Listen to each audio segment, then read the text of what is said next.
d'hier, on est à la page Chaf Aleph Amoud Aleph. Amar Rabba. Amar Rabba, c'est à peu près une vingtaine de lignes d'en haut de la page. Au début de la ligne, Amar Rabba. Ptilot she'amru chachamim. Ein madlikin behen b'Shabbat. Bibnei sha'ur misarsechet behen. Donc, les mèches que la Mishnah nous a enseignées, qui ne sont pas utilisables, qui ne sont pas bien pour le Shabbat, pourquoi pas? Parce que la flamme, elle est, comme on avait dit avant, elle vacille, c'est pas une bonne flamme. Elle n'est pas stable. Voilà.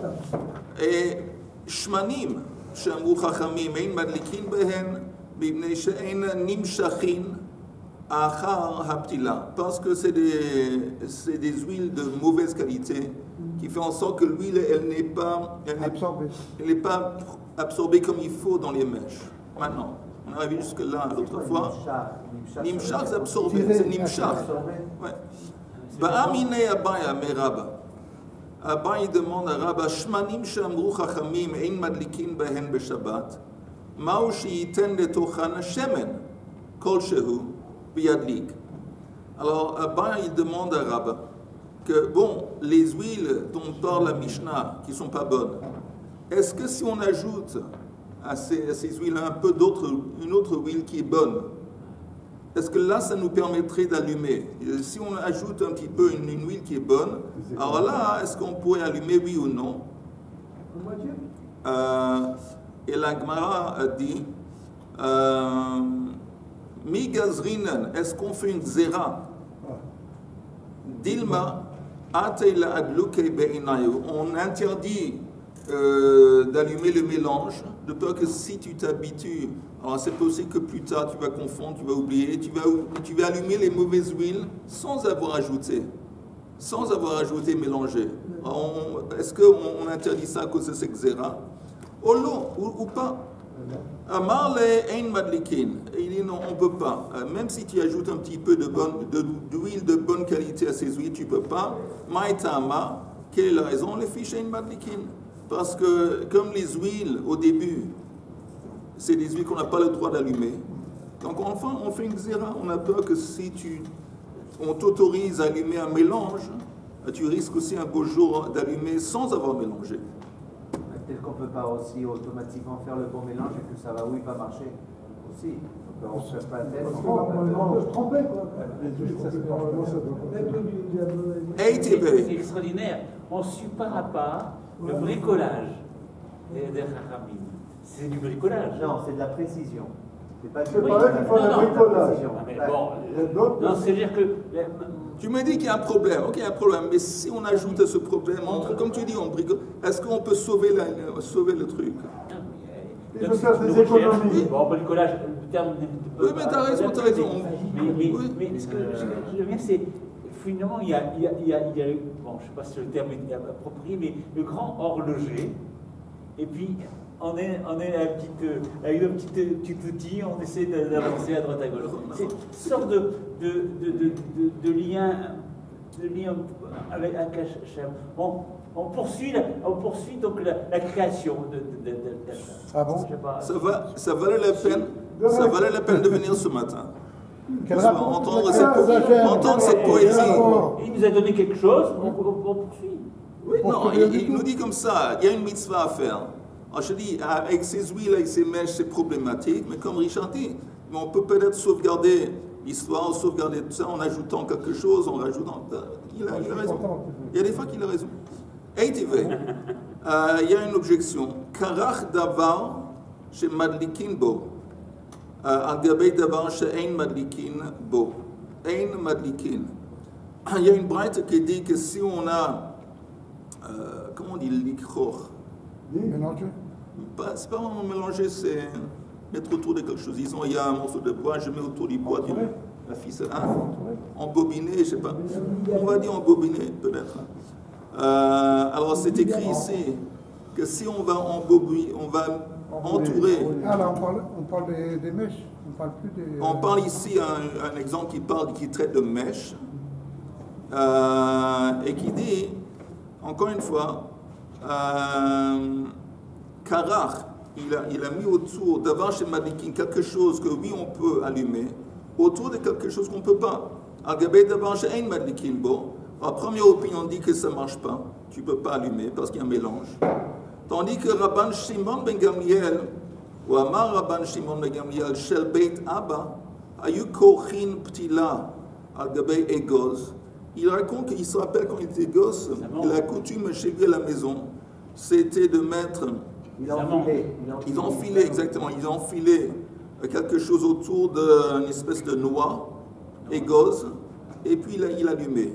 On parle ici encore une fois d'une mèche. Alors, la Gemara dit, écoute, il y a une marloque, mais il y a tout de même Rabban Shimon ben Gamliel qui dit que on peut, si tu ajoutes quelque chose qui est caché, qui est de bonne qualité, ça te permettrait d'allumer. Alors, c'est écrit dans les mots que Tanei Mihat, ça a été enseigné néanmoins, Matlikin, qu'on peut oui allumer. Amar lui répond, Ad motvadli de Rabban Shimon ben Gamliel, au lieu de m'apporter une kushia basée sur l'opinion de Rabban Shimon ben Gamliel, Sayinhu, tu aurais pu m'apporter un support, mais de Tanakama, en te basant sur la première opinion. Il y a une braïta. Il y a le Tanakama qui dit Ein Madlikin, quand tu mélanges quelque chose de bien et quelque chose de mauvais, tu ne peux pas. Après, on t'apporte Rabban Shimon ben Gamliel qui dit qu'on peut. On dit, tiens, tu vois, qui dit, ok, ça c'est Rabban Shimon ben Gamliel, mais tu aurais pu te servir de la première opinion de Tanakama qui dit que oui, qu'en effet, on ne peut pas l'adlik. La Gemara dit Halokasha, Maaseh Rav. Il dit comme ça, que quand il y a Rabban Gamliel, il n'est pas seulement en train de nous enseigner un enseignement, il se base sur un comportement. Il dit, moi je me rappelle que dans la maison de mes parents, ça c'était la façon qu'on se comportait. On allumait, on mettait quelque chose autour, on filait autour de quelque chose d'une noix, quelque chose de bien. Quand on a une halakha qui est basée sur un fait, sur un comportement, ça a plus de poids qu'un simple enseignement. Donc il dit, c'est pour ça que je t'apporte une kushia qui est basée sur le témoignage de Rabban Shimon ben Gamliel, parce que ce n'est pas seulement un enseignement quelconque, c'est un enseignement qui est basé sur un fait, sur un comportement. Ça s'appelle Maaseh Rav. Et la Gemara dit, ok, quoi que ce soit, kashia, il y a une kushia. Quelle est la kushia? Je répète très vite. Nous, on avait dit que s'il y a quelque chose de mauvaise qualité, et si tu ajoutes quelque chose de bonne qualité, ça sera toujours mauvais. Tu peux pas, exactement, tu peux pas allumer.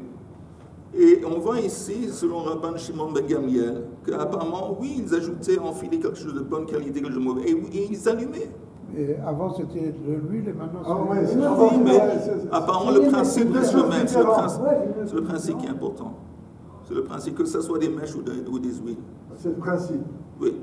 Alors, la Gemara dit, My love le hadlik. Est-ce qu'on ne parle pas, quand Rabban Shimon ben Gamliel il témoignait, d'un allumage, d'allumer une mèche? My love le hadlik. La Gemara dit non. Le hakpot. Le hakpot, ça veut dire faire flotter. C'est quoi faire flotter?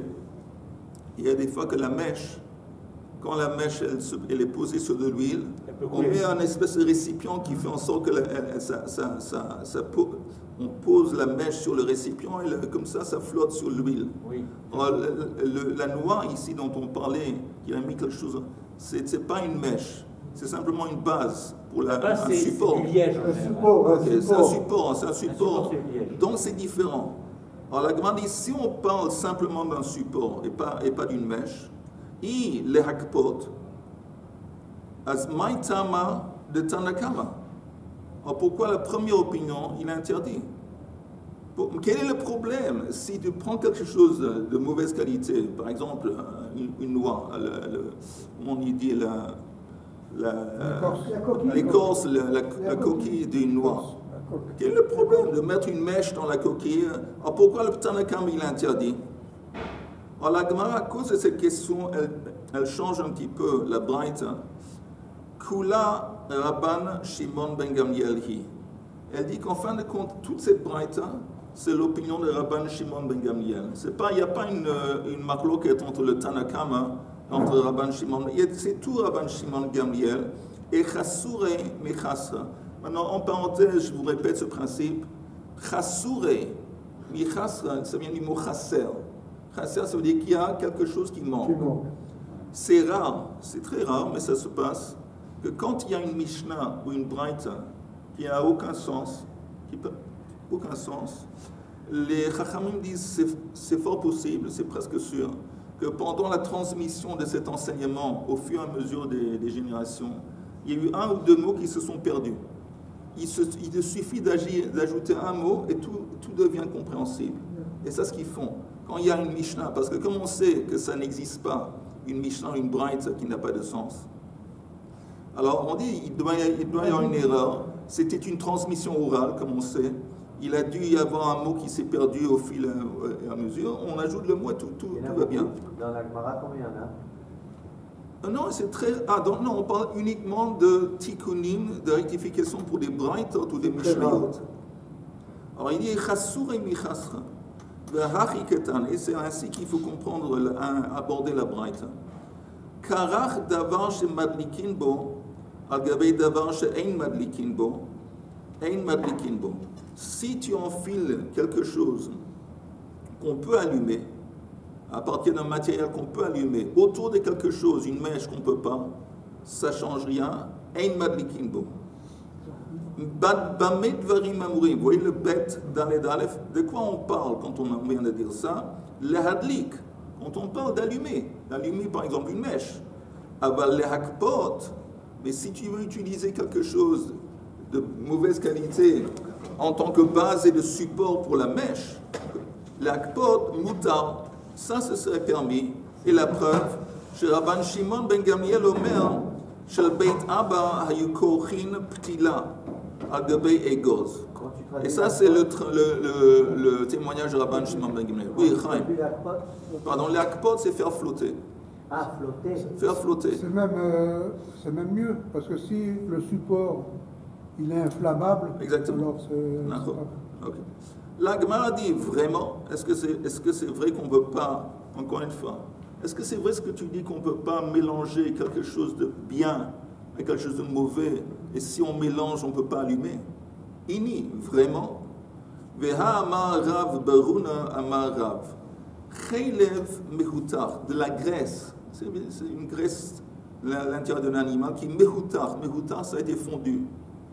Vekirvei dagim, c'est les intestins d'un poisson qui ont été aussi chauffés. C'est devenu comme une huile. Sheni moru, qui ont été fondus. Adam noten le tocho shemen kol shehu. Quelqu'un peut ajouter une petite quantité d'huile normale, ou madlik, et il peut allumer. Alors là, apparemment, on a une contradiction, parce qu'apparemment, la graisse, le chaylev, et les intestins du poisson qui ont été fondus, on ne peut pas les allumer, mais il te suffit d'ajouter quelque chose de bon. Et une fois que tu ajoutes quelque chose de bon, tu peux allumer. Apparemment, ça contredit. Ça contredit. Alors la Gemara dit non. Hane mimshechei be'inayu. Il dit qu'en fin de compte, la graisse fondue, chaylev, mehutar, et les intestins du poisson qui ont été fondus aussi, ils sont capables, on peut les allumer comme il faut. Et oui, ça marche. C'est une huile. On a dit au départ, dans la Mishnah, ça contredit. Non, on n'a pas parlé de chaylev mehutar dans la Mishnah. Non, après on a parlé de... Le mélange, on a parlé du mélange. Même les trucs de poisson, c'était interdit. Mais il te dit ici qu'en fin de compte, chaylev mehutar, une graisse fondue, et ça, en fin de compte, oui, on peut s'en servir. Il n'y a pas de problème. Alors, s'il n'y a pas de problème, pourquoi on nous dit que c'est seulement si tu ajoutes quelque chose de bon? Pardon,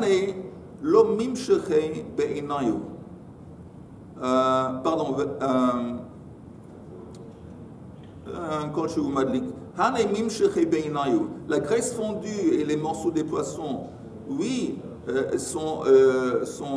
rentrent dans la mèche facilement. Tandis que les autres huiles dans lesquelles on a parlé, c'est des huiles qui ne coulent pas dans la mèche facilement. Ça c'est la différence. Alors, si en fin de compte il s'avère que c'est une graisse qui peut oui servir d'huile Alors pourquoi on nous a interdit de les utiliser, de les brûler tout seuls? Vegazru Rabbanan al chaylev mehutach, mishum chaylev she'eino mehutach. Et les Chachamim ont interdit d'utiliser une huile à base de graisse fondue, de peur que tu vas utiliser des graisses qui ne sont pas fondues. Une graisse qui n'est pas fondue, c'est pas bien. Alors si on te permet d'utiliser une graisse qui est fondue, en dépit du fait que la graisse fondue, ça marche, il y a un interdit de peur que tu vas utiliser une graisse qui est eino mehuta, pas fondue. La même chose avec l'huile de poisson. Alors la Gemara dit, si c'est comme ça, veligzor nami, on devait aussi faire un décret, une gezera, chaylev mehutach, vekirvei dagim shenimochu, shenatan letochan shemen. On devrait interdire que si tu ajoutes de l'huile normale à la graisse fondue, aux intestins des poissons, et on a dit que c'est cachère. Pourquoi pas interdire? Fait une xéra de peur que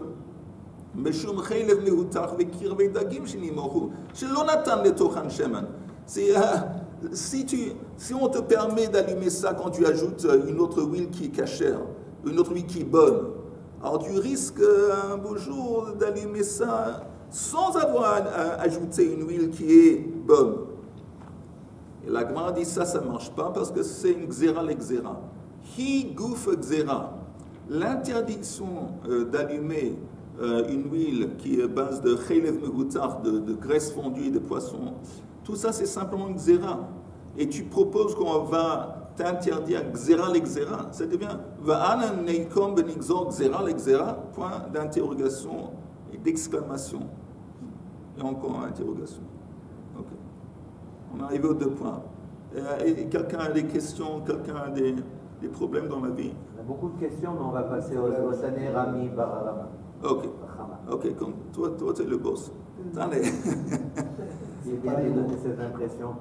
Tane, Rami Bar Chama. Alors lui, il a enseigné, Rami Bar Chama, que ptilot veshmanim she'amru chachamim ein madlikin ben beshabbat, les huiles et les mèches qui ont été invalidées par les sages vis-à-vis de l'allumage des bougies le Shabbat, ein madlikin ben bamikdash. On ne peut pas non plus s'en servir dans le Mikdash. Alors c'est bizarre. Alors, dans les maisons, on ne peut pas les utiliser pour allumer, disons, je ne sais pas, la menorah dans le Beit HaMikdash. Et par contre... Alors pourquoi c'est bizarre? 2 raisons. Parce que dans la Torah, c'est écrit explicitement qu'il faut prendre de l'huile Attends. Mais d'abord, c'est possible que quand la Torah dit tu utilises Shemen Zayt, c'est seulement l'echatri là. Oui, c'est possible. Peut-être dans le cas de Beit Abba, ça serait permis. Mais pourquoi c'est bizarre? Parce que c'est le contraire. Je devrais dire ce qui est interdit dans le Beit HaMikdash, c'est interdit à la maison. Parce que, encore une fois, c'est une mitzvah de la Torah, c'est antérieur à cette mitzvah des Rabbanan qu'on allume, que tout le monde a. Oui. Ça devrait être le contraire. Ok. On devrait apprendre de ce qu'on a du Beit HaMikdash, comment... Est-ce qu'il y a quelqu'un qui a écouté Yehuda? Je vais vous dire, entre nous. Est-ce que vous faites erreur quand vous n'écoutez pas Yehuda? Vous faites erreur. Parce qu'il y a toujours quelque chose d'intéressant à apprendre quand Yehuda y parle. Mais on a entendu tout ce qu'il a dit. Mais eux, non, ils étaient en train de parler des nouvelles d'Annie ce matin. J'ai dit dans le Beit HaMikdash. Oui. Ça fait 20 fois que je dis dans le Beit HaMikdash. Mais Kaniré, on n'entend pas. Le maire, il doit être tamide. Oui. Or, ici, il y a des doutes avec les mèches. Oh. Elles peuvent s'éteindre.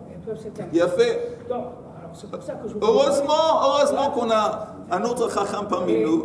Et pour le Shabbat, comme un risque de s'éteindre, c'est interdit de bouger pour continuer, la mèche continue à s'allumer. Alors d'abord, mais on n'est pas tous à ton niveau, Eli. Tu ne te fâches pas avec nous. Mais Eli dit comme ça qu'il y a un truc qu'on sait que dans le Beit HaMikdash, c'est ner tamid. Alors, c'est pas ce que la Gemara dit, mais néanmoins ce que tu dis, ça du vrai. que c'est sûr qu'on a besoin d'une bonne huile et des bonnes mèches parce que la lumière, la menorah est censée de rester allumée toute la nuit et jusqu'au lendemain. Ça, c'est un. Mais la Gemara, je ne sais pas pourquoi elle ne parle pas de ça. Mais pourquoi j'ai dit que c'est bizarre la comparaison? Quelle est la raison pour laquelle c'est interdit d'utiliser des mauvaises mèches et des mauvaises huiles dans les bougies de Shabbat? De peur que tu vas justement, de peur que tu vas, de peur que tu vas incliner. Mais dans le Beit HaMikdash, on n'a pas peur de ça. On n'a pas peur de quelqu'un va incliner. Pourquoi? Parce qu'on parle de Kohanim, on sait que les Kohanim, ils sont zrizim, c'est des gens qui sont alertes, qui savent la lacha. Il n'y a pas peur que quelqu'un va incliner. Donc, en plus, pourquoi en plus c'est différent? Les bougies à la maison, on s'en sert pour lire. Alors, il y a un type, il est à côté d'une bougie, il va subitement, la lumière n'est pas assez forte, alors il oublie, il fait comme ça. Mais la lumière dans le Beit HaMikdash, disons dans la menorah, il n'y a personne qui s'en sert. On ne se sert pas de la... C'est vrai qu'il y a une lumière qui est dégagée de la menorah, mais personne ne s'en sert. Alors, il n'y a pas de xéra. Et néanmoins, c'est interdit. Alors, ce n'est pas interdit à cause que, peut-être, mais la Gemara ne parle pas de ce qu'elle a dit, elle donne une autre explication, et on va voir. Alors, encore une fois, Tane Rami Barachama, Ptilot Beshmanim, Shamu Chachamim Ein Madlikin Ben Beshabbat, Ein Madlikin Behen Bamikdash, Meshum Sheneemar, Leha'alot Ner Tamid. Maintenant, tu entends. Et c'est vrai qu'on utilise ce verset dit Tamid, mais on met en relief ici le mot Leha'alot. Leha'alot, ça veut dire que la flamme doit monter de elle-même. La flamme doit monter d'elle-même sans support, sans être supportée ou assistée de l'extérieur. Assistée, ça veut dire encore une fois, oui. Et ça, c'est la raison que on a besoin d'huile et de mèches de bonne qualité. Alors, il dit, Hu tanila vehu amarla, kadeshete shalevet olam me'eleha, pour que la flamme monte d'elle-même, velo shetee ola al yadei davar acher, sans qu'elle va avoir besoin d'être assistée de l'extérieur. C'est quoi assister de l'extérieur? Qu'on va devoir ajouter une autre huile, ou qu'on va incliner, on va bouger. Le halot, ok? Maintenant, tnan, miblaei michnasei kohanim, ou mehim nehem, à partir des vieux pantalons des kohanim, et des vieux mehim nehem, c'est les ceintures que les kohanim mettaient autour de eux, qui étaient très longs. Ayum mafki'in, qu'est-ce qu'on faisait avec ces habits? On ne les jetait pas à la poubelle. Souvent, on les transformait en mèches. Transformés en mèches. Mafki'in mehenu madlikin. Alors, c'est un problème. Pourquoi c'est un problème? Parce que, par exemple, les ceintures des Kohanim, ils étaient faits d'un mélange de coton et de laine. On avait dit avant que la laine, ça ne marche pas en tant que petit lin, en tant que mèche. Oui. Alors comment ça se fait qu'ici, il se permettait d'allumer ça? Et la Gemara dit... c'est déjà traité, ça, c'est des filles déjà. Asma. Vous avez fait des vêtements.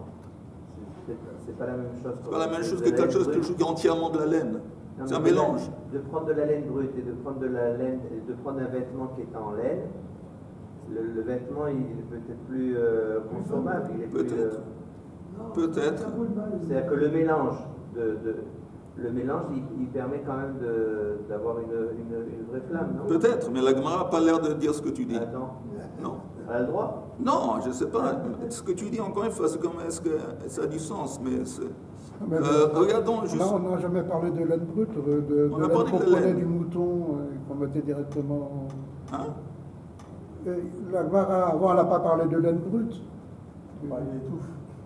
Elle parlait de tsemer. Ouais. Oui. Elle parlait de tsemer, c'est quoi tsemer? C'est la laine. Ouais, c'est pas tu prends pas un mouton, tu coupes et tu le mets dans la... Ça pourrait être, non, ce qu'il dit Yehuda, que quand tu utilises un terme général de la laine, comme c'est un terme général, ça comprend tout. Ça comprend aussi bien de la laine qui a été méoubad, qui a été travaillée, et de la laine qui a été coupée directement, ça comprend tout. Il y a de la laine aussi entre le tronc d'un arbre et l'écorce. Il y a de la laine aussi. Regardez juste le raché, un raché. Regardez le Rashi qui dit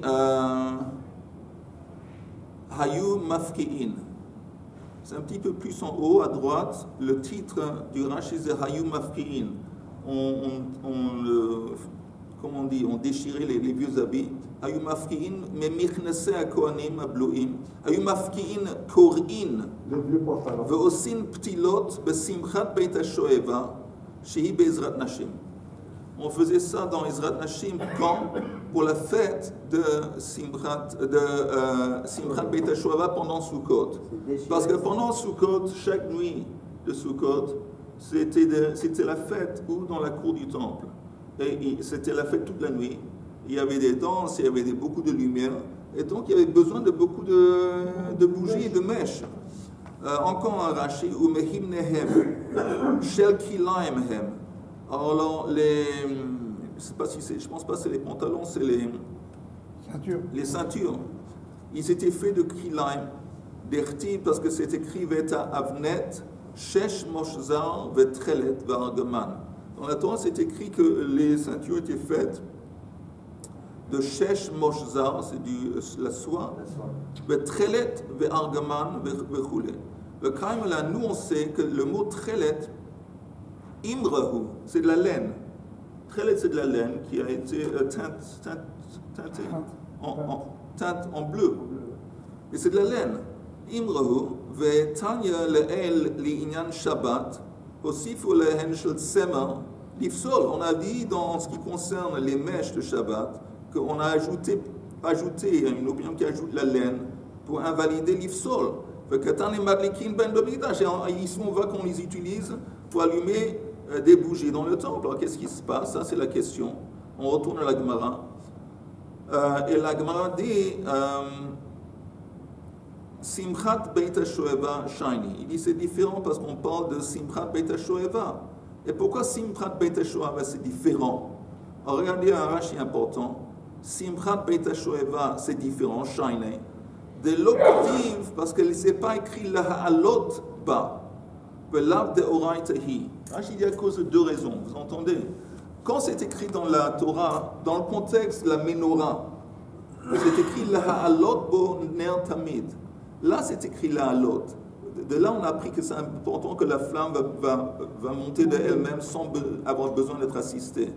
Mais c'est seulement dans le heichal. Simchat Beit HaShoeva, ce n'était pas dans le heichal, à l'intérieur du temple, c'était dans la cour extérieure. Donc ça c'est un. Il n'y a pas la halot. La halot, ça ne s'applique pas pour la cour. Et deuxièmement, il dit que la halot, mitzvah midoraita. Tandis que Simchat Beit HaShoeva, quand on allumait ses bougies pendant Simchat Beit, ce n'est pas midoraita. C'est une fête qu'on faisait, c'est une fête, c'est une coutume. C'est une coutume. C'est même pas des rabbanan, il me semble. Voilà, donc c'est pour ça qu'on pouvait se permettre d'utiliser de la laine. Nerot Shabbat non plus, c'est pas des rois. Nerot Shabbat, c'est pas. Ce qui est intéressant, on pourrait demander ça, on pourrait demander une question, que la première, on avait parlé de ça. On avait parlé de ça, que cette massacre de Shabbat avait commencé en parlant de Hotzaot, de faire bouger quelque chose de l'intérieur à l'extérieur, à l'intérieur. Et on avait parlé de ça, que parce que c'est rapporté, c'est lié à un concept de base du Shabbat. L'idée de Shabbat, c'est un retour aux sources, c'est rentrer à l'intérieur. Il y a le concept, on doit dans notre tête faire une différencier entre le domaine privé et le domaine public, entre pnim, l'intérieur et l'extérieur. C'est tellement important, c'est pour ça qu'on a commencé en parlant de ça, en dépit du fait que c'est pas la première chose qui nous monte à la tête en tant que melacha. Et ici, on passe aux bougies. Et c'est aussi, c'est comme, je pense à ce qu'avait demandé Yehuda hier. C'est bizarre que tout de suite on parle des bougies. Les bougies, c'est pas midoraita, apparemment. Et c'est possible parce que simplement, à cause de la lumière. Shabbat, c'est le jour où on est exposé à la lumière, une lumière spirituelle. Et donc le Shabbat, à part le fait, le pshat. D'abord, c'est quoi le pshat de la bougie du Shabbat? Quelle est la raison de base pourquoi il y a cette mitzvah d'allumer des bougies de Shabbat? Il y a deux raisons. Vas-y. Oneg Shabbat, Oui. qu'on soit à l'aise, je veux dire qu'il y a de la Voilà, lumière dans Oneg la Shabbat. maison. Et aussi Shalom Bayit. Non, c'est lié, c'est Non, lié, c'est c'est lié, c'est Shalom. Le Shabbat, c'est un Shalom hot. Bayit. Dans la semaine, on a les Téphilines et la Brit Mila. Et il faut toujours deux témoins. Ouais. Et le Shabbat, eh ben, il y a le Shabbat et la Brit Mila. C'est très très beau ce que tu as dit, Voilà. mais ça n'a rien à voir. Avec C'était les bougies. joli, ça. Regarde, c'est très joli, mais c'est absolument rien à voir avec la question. Non, mais moi, je pense que le Shabbat, on est dans la lumière. Les lumières. Voilà, c'est ce que je Et voulais dans la dire. semaine, on est dans la L'idée d'une bougie, c'est la répandre la lumière. Et La Shabbat, lumière. pendant la semaine, d'où est-ce qu'on on puise la lumière, d'où est-ce qu'on voit la lumière? C'est Shabbat. Shabbat, c'est ça qui éclaire la semaine. C'est le Shabbat. C'est pour ça qu'on parle de quelque chose qui, en dépit du fait qu'il n'est pas mis d'oraite, oui. C'est le Shalom Bayit. Shalom Bayit, d'accord. Mais il y Le a un pshat, problème. comme Yehuda a dit, c'est que à l'époque, il n'y avait pas d'électricité, c'était pas évident. Donc il dit, quoi que ce soit le Shabbat, tu allumes. Pourquoi Shalom Bayit? Parce que si c'est sombre et tu risques de te cogner contre les meubles, contre ta femme, il risque d'avoir des, comment on dit, marloquettes. Lo aleinu, c'est mieux d'allumer. Non, mais il y a un problème. Là, il y a un problème. Ça veut dire qu'aujourd'hui, pourquoi on fait ça alors? De façon Alors, J'aimerais bien que tu m'entendes. on fait ça Pour aujourd'hui. avant, c'était bien parce qu'il fallait pas se disputer avec sa femme. Maintenant, on a la lumière de toute façon, interrompues avec la minuterie. Pourquoi Maintenant, c'est parce que c'est à cause, comme dit, le symbolisme de la lumière du Shabbat. C'est le symbolisme, c'est un symbole. Avant, c'était plus le côté pratique. Le symbole, il était là. Mais aujourd'hui, au niveau de la dimension pratique, disons, elle a plus ou moins disparu. Comme tu dis, parce qu'on n'a pas besoin de lumière de Je crois bougie. qu'il y a un côté Mais c'est surtout le côté Je symbolique. crois qu'il y a un côté rouhani dans la vérité. Ah, c'est sûr. Je crois qu'il y a un côté rouhani et qui a rien et qui transperce, qui est comment dire, intrinsèque avec le temps. C'est-à-dire que ça n'a rien à voir que ce soit moderne, qu'il y ait l'électricité, qu'il y ait du laser, qu'il y ait les feux à l'époque. Ça n'a rien à voir. Ça passe toutes les générations, tout le temps. C'est au-dessus du temps. C'est Tu une parles de l'allumage des rouhani, bougies. C'est important à ce moment-là de s'arrêter, peu importe quelle époque tu es, et de faire de cristalliser le moment du rentrée du Shabbat, que tu reçois le Shabbat dans une petite lumière. Ça marque l'entrée du Non, Shabbat. mais il y a un problème. Oui, Si on dit que dans la semaine, on était dans l'obscurité, et dans le Shabbat, c'est la lumière, mais pourquoi à Motzei Shabbat allumer encore une bougie? Alors là, c'est intéressant, parce que la raison pour laquelle on allume une bougie, Motzei Shabbat me l'avait mal, c'est parce que, pardon, Avdallah, c'est parce qu'en commémoration de la première melacha, selon le Midrash, qui a été fait par l'homme au début de la nouvelle semaine, qu'est-ce qu'il a fait? Il a vu qu'il y avait le soleil qui se couchait, et il a paniqué un petit peu, il a frotté deux pierres ensemble, il y a la lumière. Alors, la première melacha qu'il a fait, c'est une melacha, un travail qui a fait répandre la lumière. Et c'est aussi symbolique dans le sens que les travaux que nous, on est censé de faire pendant la semaine, en fin de compte, on aspire, on espère que ça va être des travaux qui vont créer de la lumière et qui vont répandre la lumière dans le monde. Un petit peu comme ça. C'est pour ça que ce travail en particulier, c'est toute autre lumière. La lumière du Shabbat, c'est une lumière spirituelle. Les deux bougies, c'est un truc spirituel. Tandis qu'au contraire, la lumière qu'on allume, Avdallah, c'est le produit de c'est un travail que nous on fait, le produit de notre. Qui a dit de. Moi, je pense pas comme ça, mais si ça Ça fait rien, on va rester copains-copines. On reste copains. On va rester copains. Je pense que l'Avdallah, c'est un moment très fort qui est rempli de rouhani. On ne peut pas manger, on ne peut pas manger. Je ne suis pas rendu compte à C'est quel point on a rouhani parmi et manger. nous des gens tellement spirituels. Non, on ne m'a pas dit. On a de l'Avdallah allumé, Moi, j'ai une question Vas-y, très basique. oui. Tout est accepté. Je comprends complètement quand on allume le Shabbat, Shalom Bayit, Ouais. c'est très important encore plus le Shabbat de ne pas se disputer. Oui. Mais les autres jours, on n'est pas quand même d'être dans le noir tout le temps. Non, les autres choses, tu fais ce que tu veux. On n'est pas, c'est pas un système totalitarian. Non, c'est pas une dictature qu'on va t'aider aujourd'hui sur les réseaux, comment des réseaux sociaux. Quel est le programme à quoi tu peux t'exposer? Qu'est-ce que tu peux dire? On va tout à coup dans une direction très très dangereuse où on essaie de l'ishtalet alaynu, comme on dit l'ishtalet alaynu en français, de nous contrôler. Mais ici, la Gemara ou la Lacha ne veut pas te contrôler. Si pendant la semaine, tu veux te cogner dans les meubles et des choses, ou si tu n'as pas assez d'argent pour te permettre de bouger, ça coûte, l'huile ça coûte. Oh, toi tu décides, mais le Shabbat c'est une mitzvah. Et ça fait une partie intrinsèque de la mitzvah du Shabbat, c'est Oneg Shabbat, le plaisir du Shabbat et la joie, et on ne va pas avoir la joie dans l'obscurité. Donc d'avoir une lumière d'une qualité différente de celle que tu peux utiliser la semaine. Le reste de la semaine, tu fais ce que tu veux. C'est ça la beauté. Tu fais ce que tu veux. Si tu veux être dans l'obscurité, tu peux. Pour une raison ou une autre, ou parce que tu es pauvre, ou parce que tu es un type déprimé, ou parce que je ne sais pas quoi. Si tu veux être dans du post-trauma, je ne sais pas quoi que ce soit, tu es dans l'obscurité, là, tu peux. Fais ce que tu veux. Mais le Shabbat, c'est une mitzvah. Quand on fait une mitzvah, on ne fait pas ce qu'on veut. Alors, quelle est la structure, quelle est la façon qu'on fait? La lumière et la joie. Ça fait partie intrinsèque de la mitzvah. Donc, on doit allumer des lumières. Entre parenthèses, les livres de Halacha, ils disent qu'on a le droit d'allumer sur de l'électricité. La lumière sur le Shabbat et allumer l'électricité. Il y en a même qui disent que c'est mieux que... Personne ne veut dire que c'est même celui je vais vous montrer. Non, je sais. Un livre. Non, mais même celui qui dit que c'est mieux, tu sais ce qu'on lui dit? Kvodo bimkomo munach. Non, moi je vais apporter un. Parce que. De Rav qui a écrit un jour le Hanao, je peux vous apporter. Il dit c'est mieux. Que quand tu fais la bracha, quand la femme dit la bracha, elle va dire la bracha et puis après elle va allumer la lumière, l'électricité. Oui. Alors, je vais te dire, lui, j'entends ce qu'il dit. Et je lui dis très gentiment, Kvodo minkomo munach. Pourquoi? Parce que comme là, je me lie à Chaim, hélas, mais il y a des fois que je dois le faire. Je me lis à Chaim, je m'associe à ce que Chaim avait dit. Et tu ne veux pas ignorer la beauté, le romanticisme et le symbolisme d'une bougie. Tu veux pas tout exactement, absolument. La même chose, je te donne un exemple. La veille de Pessah. Ok, Erev Pesach, qu'est-ce qu'on fait? On fait la Bdikat Ramez. Alors on est censé de faire Bdikat Ramez avec une bougie.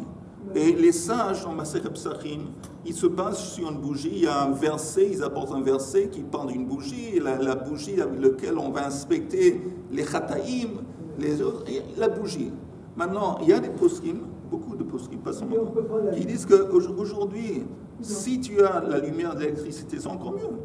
C'est encore mieux parce que ça va éclairer souvent encore mieux. Maintenant, bon, il y a des crevasses, on dit crevasses, des fissures et des fissures dans le mur, des fissures si tu as besoin. Là, peut-être l'électricité, c'est pas suffisant. Tu utilises un panas. C'est quoi un panas? Lampe de poche. Un lampe de poche. Et la lampe de poche, c'est sûr que c'est plus efficace. Et aussi, ça va moins salir que la bougie. Mais néanmoins, moi par exemple, ça fait des années que j'utilise les deux. J'utilise le gros de ma bdika et avec une lampe de poche. Mais de temps en temps, j'allume la bougie. Pourquoi faire? Romantique. Oui, exactement. Pour le côté, non mais c'est important, le symbolisme. Il y a ma femme qui, ça lui embête parce qu'il y a la cire qui tombe partout. Elle dit, mais attends, ça fait des semaines que j'ai en train de nettoyer par terre, et maintenant tu fais un dika quand de toute façon on n'en a pas besoin, et tu répands de la cire de partout. Alors je prends une assiette, je vais faire ça, c'est cassé, mais qu'est-ce qu'on ne fait pas pour être romantique? Oui. Ça dit aux générations précédentes. Oui. Voilà. Bon, mais tu dis de la lampe là, pour Shabbat, c'est ça? Mais tu peux pas. Non, parce qu'il y a des endroits, je sais par exemple, il y a des endroits dans les hôtels, des choses comme ça, on est tout embêté parce qu'il y a des détecteurs de... Alors tu parles quoi de maintenant de quoi? De 4 mètres? Non, de la lumière de Shabbat. Ah. De l'électricité. Oui. Il y a des endroits où on se retrouve maintenant en difficulté. Si tu veux allumer une bougie, ça peut déclencher des alarmes et des choses comme ça.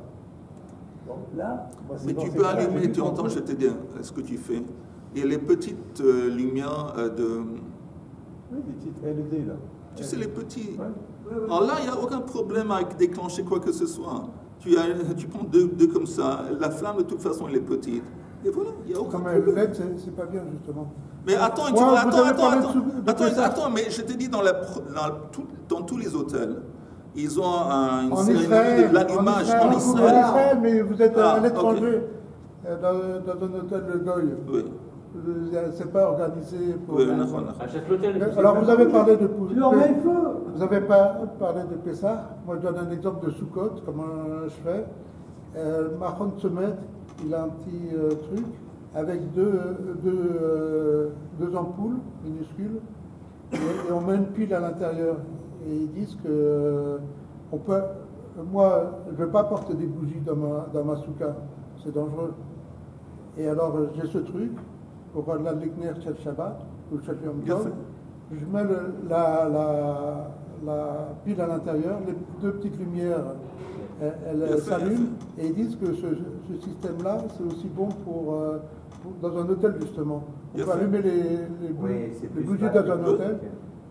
Pourquoi pas? Et justement, c'est pas un LED, c'est des lampes avec un filament, parce que. Non, c'est sûr que il y a une question de danger. Non, d'allumer quelque chose que ce soit du feu, alors que LED, c'est pas du feu. Bien fait. Alors, au contraire, dans les situations particulières, au contraire, c'est des solutions qui sont souhaitables. Mais j'ai dit dans le quotidien, dans la routine, c'est l'électricité, le Shabbat, pour allumer des bougies en tant que remplaçant. Personnellement. Au point de vue au Nek Shabbat, ça apporte plus de lumière. Mais je t'ai dit. Mais attends une seconde. Mais au Nek Shabbat, quand les gens, je ne sais pas, ça dépend de ton niveau artistique ou de sensibilité. Mais quand tu regardes l'électricité, tu ne commences pas à prendre ton envol. Ça ne te fait pas rêver quand tu regardes l'électricité. Tandis que quand tu vois une bougie, les bougies de Shabbat, moi, personnellement, ça me fait quelque chose. Je regarde les bougies de Shabbat. Ça a un effet au niveau émotionnel, au niveau sensibilité. Ça, je prends mon envol. Hein? Appuyer sur un bouton pour allumer la lumière, c'est pas pareil que de. Bien sûr! C'est pas un romantique, Yehuda. C'est un yaki. Le yaki, c'est grave, le yaki. Grave. Ok, messieurs. Mais Rav, on dit que quand on est à l'hôtel et tout, il n'y a pas besoin d'allumer les bougies de Shabbat. Comme on n'est pas chez soi. Non, ça, j'ai jamais entendu. Mais j'ai juste fini encore 2 mots parce qu'on a dérapé, mais juste au moins arrivé aux deux points. Toshma, le Tani Rabba Bao Matna, Bigdei Kiuna Shebalu, des vieux habits qui ont été usés des Kohanim, Mafkiin Otan ou Mehen Ayosin Petit Lot la Mikdash, My Love de Kilam. Apparemment, on parle maintenant d'un autre problème. On prend des habits de Kilam où il y a de la laine. On dit non, ce n'est pas des habits où il y a de la laine, ce n'est pas des ceintures. De boots. Boots, c'est de la soie. Parce qu'il y a beaucoup d'habits des Kohanim qui consistaient de soie. Et ça, c'est les habits qu'on utilisait. Parce que c'est écrit ici dans le Mikdash, encore une fois. Mafkiin otan ou mehena yosim ptilot la Mikdash. Ce n'est pas maintenant Beit HaShoeva. Si ce n'est pas Beit HaShoeva, on retourne à un autre problème. C'est dans le temple, on avait dit que si la laine, c'est pas bien parce que la flamme ne va pas monter comme il faut. On dit non. Quand on parle des habits ici, on parle des habits des Kohanim qui sont faits de soie. Il n'y a pas de laine, donc il n'y a pas de problème. Ok, on est arrivé à ces 2 points. Maintenant, je vous demande très vite une question. Demain, pas demain, mais la prochaine fois qu'on se rencontre, si on continue, on arrive aux 2 pages de Hanouka, qui parlent de Hanouka. 2-3 pages qui parlent de Hanouka. Moi, je suis pour, personnellement, continuer dans Hanouka, où on peut prendre ces 3 pages, encore une fois, on a fait ça, chaque année on le fait, et les mettre de côté jusqu'à Hanouka, et pendant Hanouka les étudier. C'est comme vous voulez. Moi, je suis... Moi, je suis d'accord avec vous. Hein? Moi, je suis on continue.